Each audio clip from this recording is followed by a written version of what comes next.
नमस्कार। आप सभी लोगों का स्वागत है इस प्रेस कॉन्फ्रेंस में।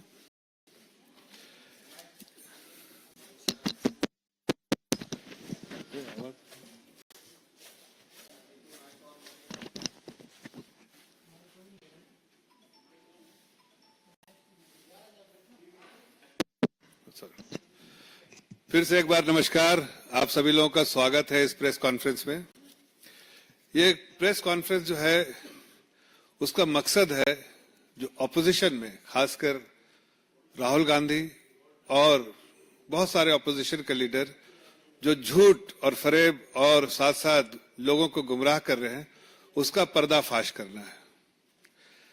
आप अक्सर देखते हैं कि राहुल गांधी जी और खास के सदन के पटल से भी उन्होंने हिंदू धर्म का तो अपमान किया ही है, लेकिन मानो ऐसा लगता है जिस तरह से झूठ बोलते हैं कि उन्होंने एक नया धर्म जो है उसका पालन करना शुरू कर दिया, वो झूठ बोलने का धर्म। इसलिए अक्सर वो हर अपने स्पीच में झूठ बोलते हैं। आज उसी को आंकड़े को दिखाते हुए उस झूठ का पर्दाफाश करना चाहता हूं। देखिए, अक्सर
उस झूठ का पकड़े को दिखाते हुए उस झूठ का पर्दाफाश करना चाहता हूं। देखिए, अक्सर बड़े बैंक जिनका भारत से कोई लेना देना नहीं, वो सिर्फ आंकड़ों और जो उनका एक्सपीरियंस है उसके बेसिस पे जाते हैं। उनके हिसाब से इन्फ्लेशन जो है हिंदुस्तान में कंट्रोल में है, जो महंगाई दर है, अर्थव्यवस्था यहाँ पर, और सबसे ज्यादा जॉब क्रिएशन में नंबर 1 दुनिया में भारतवर्ष है। ब्रीफली मैं थोड़ा सा आपको कुछ आंकड़े बताता हूं, उससे आपको भी समझ में आएगा कि जो लोग का जो डबल स्टैंडर्ड है उसका उनको बेनकाब आज करना चाहता हूं। आपने देखा होगा कि आरबीआई की रिपोर्ट आई, आपने देखा होगा जिसमें उसमें बताया कि पिछले एक सालों में 2023-24 में जो है लगभग 5 करोड़ जॉब क्रिएशन हुआ, और सारे डेटा मेरे पास है, मैं आपको दिखाना चाहता हूं। जो पूरा वर्क फोर्स था वो 57.9 करोड़ था और अभी 64.3 करोड़ है। लगभग 5 करोड़ जॉब क्रिएशन सिर्फ एक साल में हुआ है। ये आंकड़े आरबीआई के हैं, अभी जो पब्लिश है वो दिखता है। दूसरी तरफ इंपॉर्टेंट बात है कि पिछले 10 सालों में 2014 से लेकर 2024 तक हमारे 10 साल के कार्यकाल में हमने 12.5 करोड़ जॉब क्रिएट किया है। 12.5 करोड़ जॉब, ये अपने आप में एक रिकॉर्ड है। पूरे दुनिया में सबसे सक्सेसफुल जॉब क्रिएशन करने वाली जो देश है वो भारतवर्ष है। इसकी वजह है कि हमारे यहाँ जो लीडरशिप है, और देश की जनता को बधाई देना चाहता हूं जिन्होंने एक स्टेबल सरकार बार बार दिया, उससे हमने बहुत अहम, कड़े और जो देश हित वाले फैसले और एक पॉलिटिकल विल जिसके लिए चाहिए और एक स्ट्रांग लीडरशिप जो चाहिए थी, उसके बेसिस पे हमने आदरणीय प्रधानमंत्री जी की अगुवाई में जो डिसीजन लिए गए, चाहे स्ट्रक्चरल रिफॉर्म्स हो या पॉलिसी रिफॉर्म्स हो, उन सब की वजह से देश की अर्थव्यवस्था बहुत अच्छी हुई, देश आगे बढ़ रहा है और साथ साथ जॉब क्रिएशन बहुत हुआ। हमने 12.5 करोड़ जॉब क्रिएट किया इसलिए कि हमारे देश में ग्रोथ है। बहुत लोग स्ट्रगल कर रहे हैं ग्रोथ की, दुनिया की कई कंट्री ग्रोथ के लिए स्ट्रगल कर रही है, जबकि देश में आप देखिए, चाहे वो पीएमआई का डेटा हो, सर्विसेज पीएमआई हो या मैन्युफैक्चरिंग पीएमआई, दोनों का डेटा समझ में आता है कि बहुत ज्यादा इकोनॉमिक एक्टिविटीज और देश की अर्थव्यवस्था तेजी से चल रही है।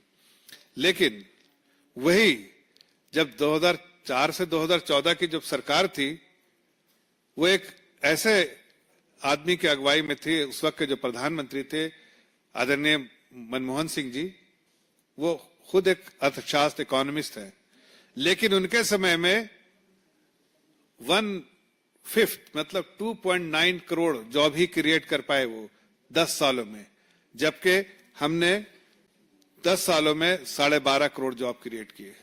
आप अगर लेबर पार्टिसिपेटिंग फोर्स के नंबर देखिए, लेबर फोर्स पार्टिसिपेटिंग रेशियो वो 57.9 हो गया 2022 से 23 में, और अगर आप वर्क पार्टिसिपेशन रेट्स देखिए तो वो 56 हो गया है, और अनएम्प्लॉयमेंट रेट जो है 2017 में जो था 6%, वो घट के अब 3.2 हो गया है।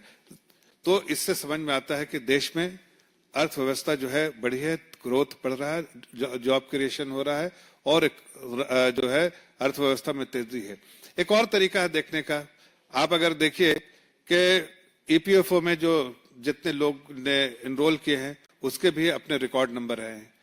वो अपने आप में बताता है कि हाईएस्ट एवर जो है उस वक्त जो एनरोलमेंट हो रहा है, जाहिर है जब एनरोलमेंट हो रहा है, ये जो है ऑर्गेनाइज सेक्टर में जब एनरोलमेंट होता है तो ईपीएफओ में आंकड़े दिखते हैं।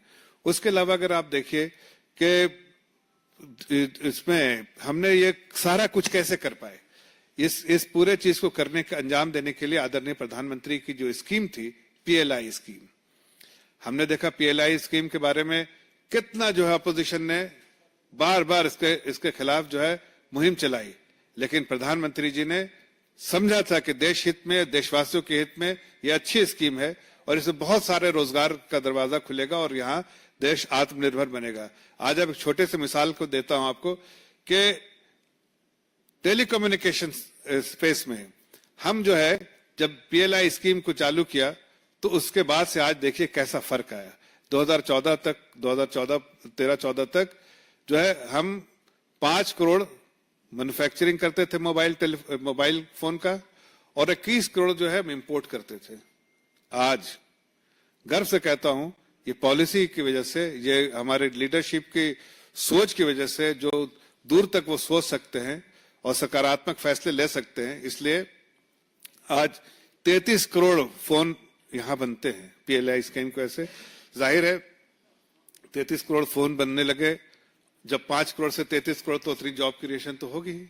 ये एक स्पेस के बारे में एक उदाहरण के तौर पे बता रहे हैं, हर सेक्टर में इस तरह के उदाहरण मिलेंगे, लेकिन चूंकि प्रेस कॉन्फ्रेंस में आप बहुत सारे उदाहरण नहीं दे सकते, इसलिए एक उदाहरण दिया है कि 33 करोड़ फोन अब देश में बनते हैं और 5 करोड़ फोन हम एक्सपोर्ट करते हैं। हम क्या करते थे पहले, 21 करोड़ इंपोर्ट करते थे, 5 करोड़ हम अपने यहाँ जो है मैन्युफैक्चर करते थे।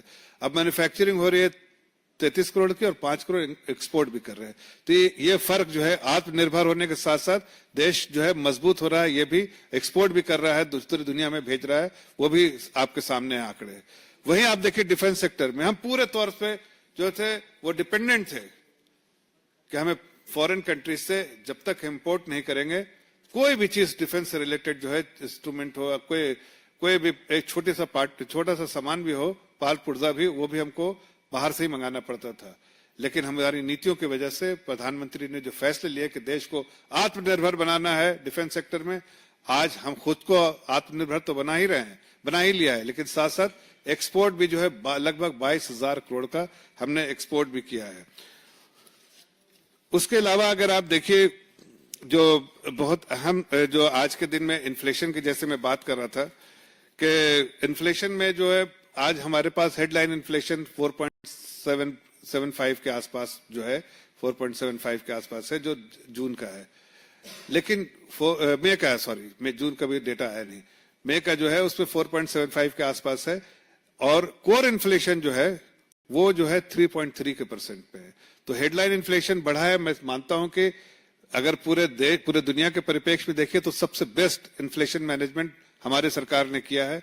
और इसलिए आज भी जो पहले से फॉर्मूला रखा था 4+-2 उसके अंदर ही है। और पूरे 10 साल का अगर आंकड़ा निकालो तो हमारे कार्यकाल में 5% जो है इन्फ्लेशन रहा है, एवरेज इन्फ्लेशन। और उनके यहाँ पर जब यूपीए के सरकार में डबल जो है ऑलमोस्ट 9% के पास रहा। और अगर 2009 से 2014 के बीच में देखें तो लगभग 10% उनका इन्फ्लेशन रेट, एवरेज इन्फ्लेशन रहा है। और हमारे यहाँ पूरे 10 साल के कार्यकाल में 5% रहा। उसके बावजूद कि कोविड जैसी मारी हमने देखा है, कोविड जैसे समय देखा है, यूक्रेन का क्राइसिस देखा है, जहां पर सप्लाई चेन बिल्कुल बंद हो जाता है, डिसरप्शन था, कंप्लीटली नो सप्लाई चेन। और हर जगह जो है डिमांड की वजह से और सप्लाई ना होने की वजह से बहुत इन्फ्लेशन बढ़ गया था। फिर भी उन सारे इंपैक्ट के लेते हुए भी हमारे देश में इन्फ्लेशन का जो इंपैक्ट है सिर्फ 5% पिछले 10 सालों में जो हमारा इन्फ्लेशन का एवरेज रेट रहा है। अब वही देखिए, यूपीए के समय में इन्फ्लेशन भी बढ़ा और बहुत सारी ऐसी चीजें हुई जिससे आपको समझ में आता है कि उसके समय में अर्थव्यवस्था जो है बहुत गलत तरीके से मैनेज हो रही थी। इसलिए बैंकों की हालत खस्ता थी, बैंक इस स्थिति में नहीं होते थे कि कुछ कर पाए। आज बैंकों की हालत देखिए, जिस तरह से बैंक को हमने रिकैपिटलाइज किया, वहां पे जो एनपीए थे उसको मैनेज किया, उसको रिकवरी की। आज बैंक के हर मापदंड में बैंक एक स्ट्रांग है और बैंक इस स्थिति में है कि जितना से ज्यादा क्रेडिट ऑफ टेक हो तो उसके लिए वो समर्थ है कि वो लोन देने के समर्थ है। हाँ, उस वक्त के जो फोन बैंकिंग थी वो बंद हो गया भाई, फोन बैंकिंग नहीं होता अब हमारे यहाँ। हमारे समय में बिल्कुल क्रेडिट इवैल्यूएशन प्रोसेस के बेसिस पे जो सही है, जिस तरह के लोन देना सही है, जो लोन डिजर्विंग काउंटर पार्टी है उसी को बैंक लोन देती है। और उसके वजह से आज बैंक की हालत भी अच्छी है। बैंक के मापदंड जिस मापदंड पे भी आप उसको नापिए उस पर बहुत अच्छी हालत में है और बैंक अच्छा कर रही है। इससे समझ में आता है कि आगे आने वाले दिनों में जो प्राइवेट इन्वेस्टमेंट होंगे, अब प्राइवेट इन्वेस्टमेंट को बढ़ाने के लिए बैंक इस स्थिति में आ गई है कि बैंक उनको ऋण दे सकती है। उसके अलावा अगर आप देखिए इस वक्त की अर्थव्यवस्था के बारे में जब वो बात करते हैं तो जो तीसरी चीज मैंने कही, पहले जॉब क्रिएशन के बारे में बताया, इतना बड़ा झूठ कि यहाँ जॉब क्रिएशन नहीं हो रहा। 12.5 करोड़ जॉब हमने पिछले 5 साल में क्रिएट किया है। अनएम्प्लॉयमेंट 3.8 रेट है। हमने आपको सारे आंकड़े बताए किस तरह से जो है वर्कफोर्स पार्टिसिपेशन रेशियो बढ़ा है, किस तरह से लेबर पार्टिसिपेशन रेशियो बढ़ा है। और ये आज के दिन अनएम्प्लॉयमेंट रेट जो है इस साल जो है 3.2% है। और साथ साथ उनके समय में 10 साल में 2.9 करोड़ की जॉब क्रिएशन हुई थी और सारे अर्थव्यवस्था को चरमराती अर्थव्यवस्था बना के उन्होंने फिर भी 2.9 करोड़ जो है वो जॉब क्रिएट किया था। जबकि हमने अपने समय में 12.5 करोड़ और देश की अर्थव्यवस्था, चरमराती अर्थव्यवस्था को अच्छी अर्थव्यवस्था बनाया। फ्रॉम 14वीं पोजीशन जो 2004 से 2014 तक 11वीं पोजीशन में जो अर्थव्यवस्था थी ग्लोबल रैंकिंग, उसको हम 10 साल में चेंज नहीं हुआ था उनके समय में, उसको आज हम 5वें स्थान पे लेके आए। और अगले 2 साल में जिस तरह से इकोनॉमिक ग्रोथ है, अगले 2 साल में वो हमको लगता है 2027 तक हम उसको देश की दुनिया की तीसरी अर्थव्यवस्था बनने में कोई रुकावट नहीं होगी। बल्कि विकसित भारत का जो सपना देखा आदरणीय प्रधानमंत्री जी, जाहिर है अमेरिका और चाइना हमसे बहुत आगे है, लेकिन जिस रफ्तार से हम आगे बढ़ रहे हैं और जिस रफ्तार से चाइनीज इकोनॉमी जो है नीचे जा रही है, मुझे लगता है कि अगले 10, 20, 25 साल में हम कहीं ना कहीं बराबरी के साथ रहेंगे और यूएस, इंडिया और चाइना आसपास में ही रहेगा, ऐसा अनुमान लगता है लोगों के। जिस तरह से यहाँ पर और दुनिया जो है हिंदुस्तान की तरफ देखेगी, लेकिन उसके लिए पटरी बैठाना, उसके लिए नींव डालना, वो आज की जिम्मेदारी, आज की लीडरशिप की जिम्मेदारी है। इसलिए आदरणीय प्रधानमंत्री जी ने कड़े फैसले भी लिए 10 सालों में, जैसे बहुत सारे स्ट्रक्चरल रिफॉर्म, जैसे जीएसटी जैसे रिफॉर्म्स उन्होंने किया है, इंसॉल्वेंसी के रिफॉर्म्स लेकर आए। इस तरह के बहुत सारे ऐसे बड़े फैसले लिए जिससे आज टैक्स कलेक्शन में भी और बैंकों की हालत भी अच्छी है। उसके अलावा अगर आगे का फोरकास्ट के हिसाब से देखते हो तो आप देखिए जैसे करंट अकाउंट डेफिसिट अपने आप में एक ही ऐसा मापदंड है कि हम अक्सर कहते थे बैलेंस ऑफ पेमेंट की प्रॉब्लम। आज हमारे पास 8, 9, 10, 11 महीने का बैलेंस ऑफ पेमेंट। कितनी कंट्रीज दुनिया में होगी जिसके पास इतना बड़ा जो है फॉरेन करेंसी का भंडार होगा और इस स्थिति में होगी कि 5, 12, 11, 10, 11 महीने का जो foreign currency balance of payment के लिए अवेलेबल हो। साथ में करंट अकाउंट डेफिसिट जो एक टाइम में चिदम्बरम जी के टाइम में यूपीए के समय में 8% तक चला गया था और अभी हमारा एवरेज 2-2.5% रहता था, आज घट के 0.7% हो गया है। It's a very positive indicator कि हाउ इकोनॉमी इज परफॉर्मिंग। तो 0.7% अपने आप में दर्शाता है। हालांकि अगर मार्च का फिगर ले तो वो सरप्लस है, डेफिसिट के बजाय सरप्लस है, लेकिन मार्च का नंबर एक्चुअली मिसलीडिंग होता है, इसलिए कि उस वो आंकड़ा साल का लेना चाहिए, ना कि सिर्फ एक क्वार्टर का।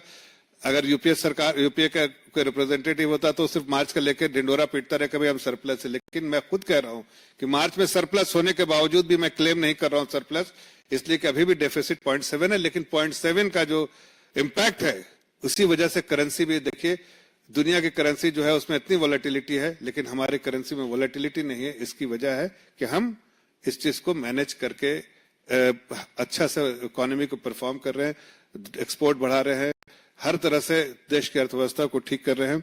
और जिस तरह से मुझे लगता है जो कंट्रीब्यूशन और जो संकेत आ रहे हैं, जिस तरह से रेनफॉल है इस बार का और जिस तरह से सोइंग हो रही है, जो रोपन हो रहा है, चाहे वो चावल या धान जिसका भी रोपन हो रहा है, वो अपने आप में रिकॉर्ड है। और मुझे लगता है कि इस सेंचुरी का सबसे बेस्ट ईयर जो है वो रेनफॉल के हिसाब से इस साल के अनुमान में है। अगर वैसा हुआ तो मुझे लगता है कि कम से कम जो कंट्रीब्यूशन है 3% से बढ़ के 5%, अगर उस तरह के संकेत जो दिख रहे हैं आज के दिन में अगर होते हैं एग्रीकल्चर सेक्टर से, उसका कंट्रीब्यूशन 5% होता है, तो आप सीधे सीधे 30 बेसिस पॉइंट का फायदा हो जाएगा जीडीपी ग्रोथ में। और मुझे लगता है कि हम और तेजी से जो अब ये 7% का जो हमारा अनुमान है ग्रोथ का, उससे भी आगे बढ़ने के संकेत आज के बेसिस पे आ रहा है।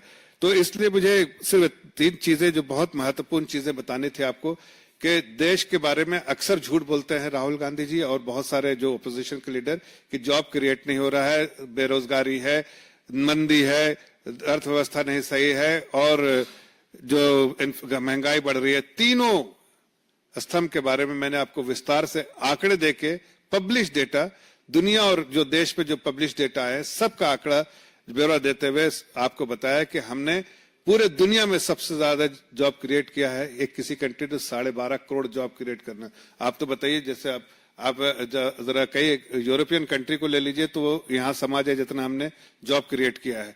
तो ये झूठ का पर्दा हम जो है उनका आपके सामने एक्सपोज करना चाहते थे कि उन्होंने किस तरह से लोगों को गुमराह करने का कोशिश की है और इसको मानो कि एक धर्म बना लिया है जिसका पालन वो करते रहते हैं। हर वक्त झूठ और झूठ ही बोलते हैं और गुमराह करते रहते हैं लोगों को। इसलिए आज इस प्रेस कॉन्फ्रेंस के माध्यम से और आपके माध्यम से हमने देश के और देश की जनता के सामने सच्चाई और सच्चे आंकड़े रख दिए हैं, ताकि उनको भी ये पता चले कि देश में जॉब क्रिएशन बहुत तेजी से हो रहा है, देश की अर्थव्यवस्था मजबूत है, एक स्ट्रांग लीडरशिप है और बेरोजगारी के मामले से हो या महंगाई के मामले में सब में झूठ बोल रहे हैं। हर मामले में देश अपना बहुत अच्छा कर रहा है और आगे आने वाले जो संकेत हैं, जो आंकड़े दिख रहे हैं, जो फोरकास्ट है, उसमें और भी बेहतर होगा। धन्यवाद। अरे भाई, ये तलाशशुदा महिलाओं के बारे में बात हो रही है। ये चर्चा जो है जॉब क्रिएशन से अभी कहाँ तलाशशुदा मामले में आ गए। चर्चा इस चर्चे पे पहले बात कर लेना फिर।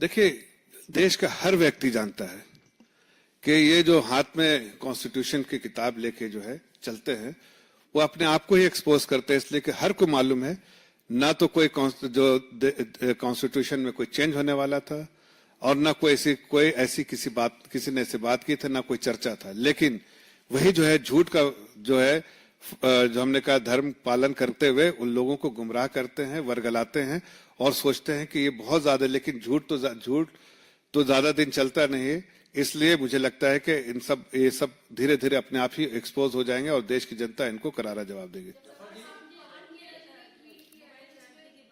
जी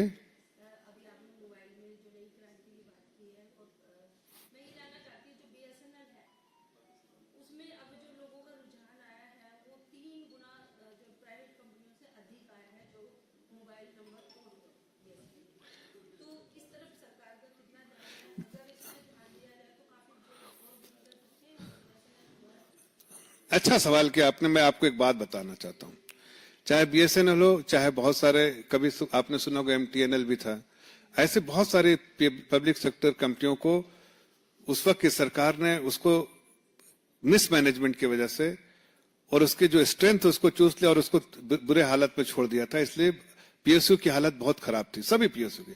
हमने पिछले 10 सालों में पीएसयू की हालत बहुत अच्छी की है।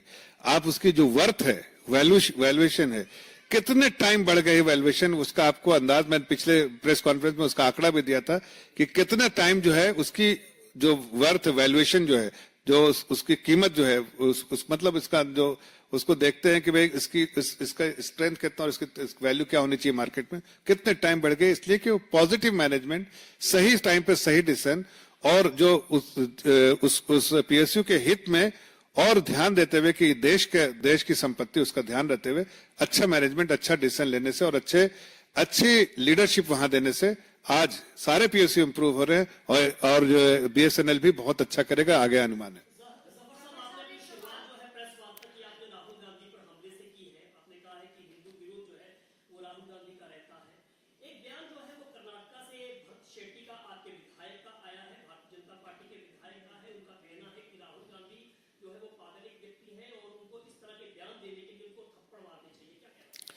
देखिए, मैं कोई निजी बयान पे नहीं जा रहा हूं। राहुल गांधी जी ने, अब किसी भी निजी बयान पे, मैं उनका अपना निजी बयान होगा उसके बारे में जानकारी नहीं है, लेकिन मैं इतना कहना चाहता हूं कि राहुल गांधी जी ने सदन के पटल पे जो झूठ बोला उसके बारे में मैं कह रहा था कि ऐसा लगता है कि वो झूठ को अपना धर्म बना लिया और जो जिस धर्म से आते हैं उसको अपमान कर रहे हैं, जिसके लोग जो इस देश के लोग जिसकी आस्था जिसमें है उसका अपमान करते हैं। लेकिन झूठ को फैलाने का काम, झूठ को वर्गलाने का, मानो जैसे यही धर्म मानते हैं कि झूठ फैलाना इनका समझ क्या।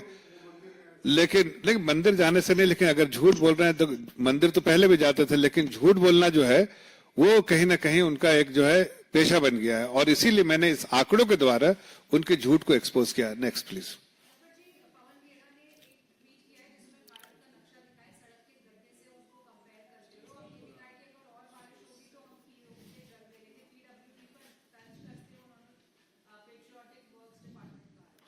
देखिए, ऐसा है कि इस तरह के कमेंट्स जो है, जो अपने देश को पीओके से कंपेयर करना या फिर किसी और चीज से कंपेयर करना या अपने देश को नीचा दिखाने का काम, ये कांग्रेस पार्टी कर सकती है, कांग्रेस की पार्टी के प्रवक्ता कर सकते हैं। कांग्रेस की मानसिकता इससे झलकती है। हकीकत तो है कि देश, आज मैं 1000 ऐसे रिपोर्ट दे दूंगा आपको पूरी दुनिया की।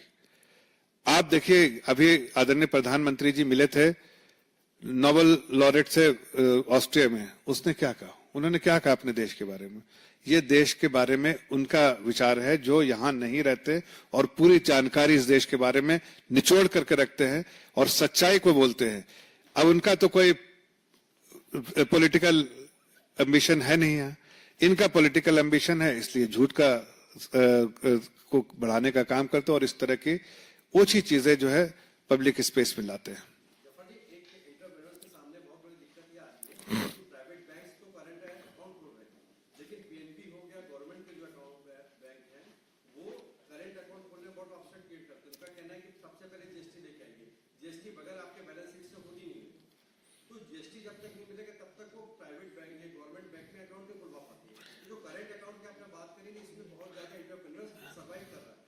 ये मैं जो करंट अकाउंट डेफिसिट के बारे में किया, अकाउंट के बारे में नहीं किया।